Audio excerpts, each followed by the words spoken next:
কেমন আছো বন্ধুরা? আমি গৌরব চ্যাটার্জি, আমি একজন সাইকোলজিস্ট।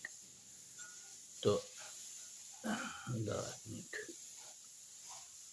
তো এখন কথা হচ্ছে যে আমি অনেকবারই এ নিয়ে আলোচনা করেছি যে মনের পরিবেশ।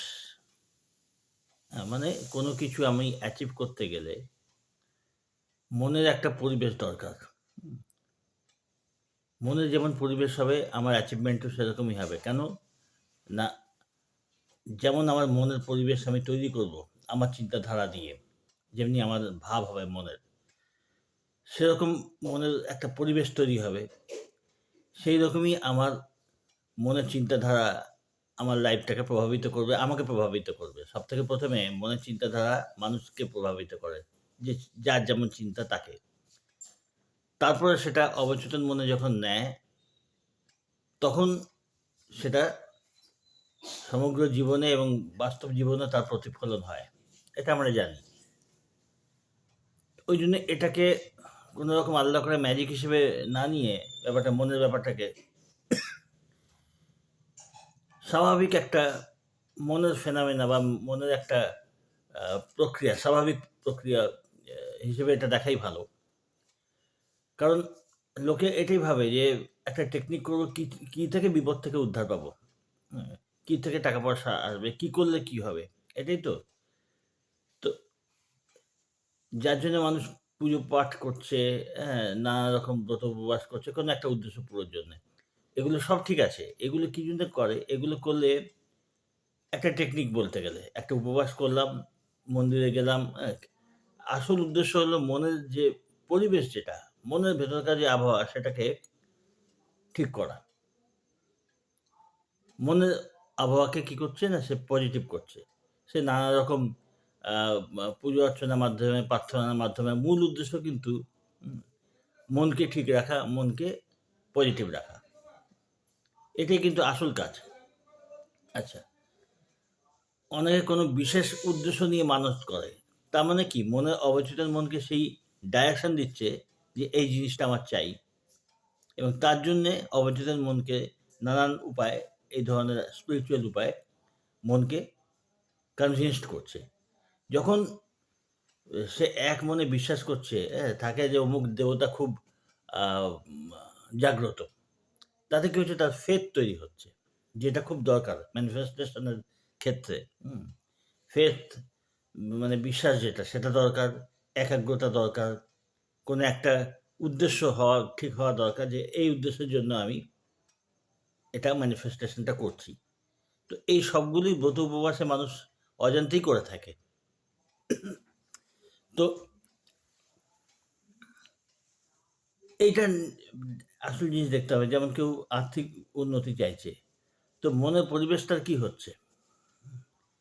মনের পরিবেশ হচ্ছে সে মনটাকে তখন কি চোখে দেখছে? নিজেকে কি চোখে দেখছে? এইখানে আসছে যে আমি কি ল্যাকনেস থেকে এগুলো ম্যানিফেস্ট করার চেষ্টা করছি? ল্যাকনেসটা কি? না অভাববোধ। তো এটা একটা ডিটেইলস চ্যাপ্টার। আমি সংক্ষেপে বলছি। মনের ভেতরে এই ল্যাকনেস নিয়ে করলে কিন্তু এগুলো হতে চায় না। হ্যাঁ? কারণ মানে আমাদের যে অবচেতন মন সে কি চায়? তুমি যা সেটাই সে ম্যানিফেস্ট করবে। ঠিক আছে? আবার এই সিদ্ধান্তে কাজ করছে। আবার এটাও নয় যে আ ল্যাকনেস রয়েছে আর আমি ম্যানিফেস্ট করতে চাইছি হচ্ছে না, হ্যাঁ? এটা কি করে দূর হবে? ব্যাপারটা হচ্ছে যে গোড়ার কথা হলো যে আমি যেটা চাইছি, আমি তো চাইছি, হ্যাঁ? আমি চাইছি যে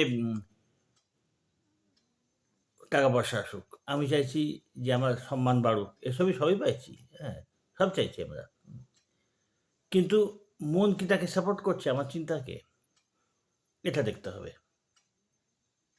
মনের পরিবেশ আমি কি তৈরি করে রেখেছি? কারণ আমি কি চাই সেটা কিন্তু ম্যানিফেস্ট হয় না। আমি কি হয়ে রয়েছি সেটা ম্যানিফেস্ট হবে। মানে তুমি হয়তো একটা ড্রেস চাইছো, একটা সুন্দর ড্রেস চাইছো। কিন্তু তার সাথে তার থেকেও আগে হচ্ছে তুমি খুব ক্ষুধার্ত। ড্রেসটা তোমার জাস্ট পছন্দ বলে একটা জামা হলে ভালো হয়। ভালো একটা জামা তুমি দেখলে ভালো হয়। সেটা ম্যানিফেস্ট হওয়ার চান্স দেরিতে। কিন্তু তুমি ক্ষুধার্ত, তুমি একটা কিছু খেতে চাও, খিদেটা মিটবে।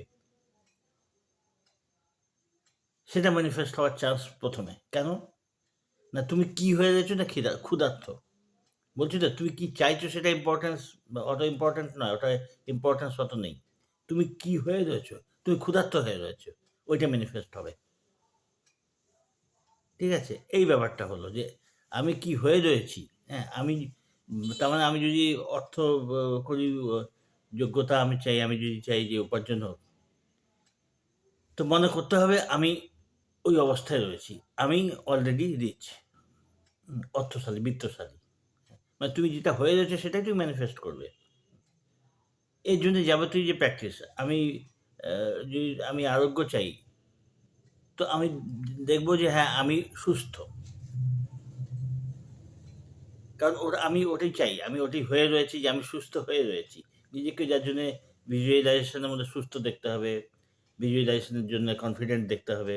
ভিজুয়ালাইজেশন মানে যে প্র্যাকটিসটা করা হয় ভিজুয়ালাইজেশন, তার জন্যে প্র্যাকটিসের মধ্যে দেখতে হবে যে আমি বিত্তশালী, অর্থশালী। কেন? ওটার উদ্দেশ্যই হলো আমি কি হয়ে রয়েছি সেটাকে তৈরি করা। নিজেকে তৈরি করা যে আমি এই হয়ে রয়েছি।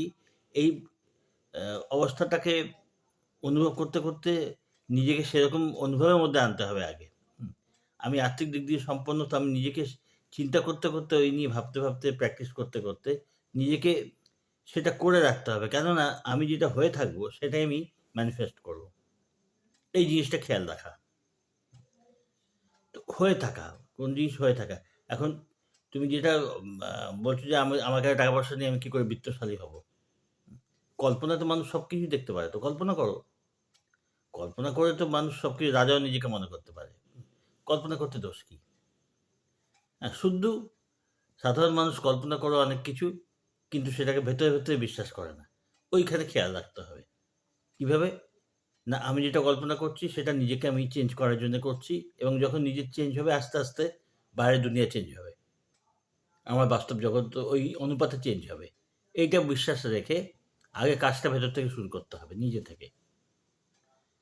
তো এটাই হলো মনের পরিবর্তনে গড়ার কথা। এই জন্য বলা হয় সেলফ টক, মানে নিজের সাথে নিজে কথা বলা। ওটা অ্যাফার্মেশনও বলে কেউ, কেউ। এবং সেলফ টক আর অ্যাফার্মেশন পার্থক্য আছে। অ্যাফার্মেশন একটা অভ্যাস। কি না নিজেকে অটো সাজেশন দেওয়া। সেলফ টকটা অন্য জিনিস। সেলফ টকটা হচ্ছে যে নিজের ভেতরকার চিন্তা, যাকে বলে আমূল পরিবর্তনের জন্য যে অভ্যাস সেটা। দুটোই একই, কিন্তু প্র্যাকটিসে একটুখানি ব্যাপারটা একটুখানি বোঝার তারতম্য থাকে।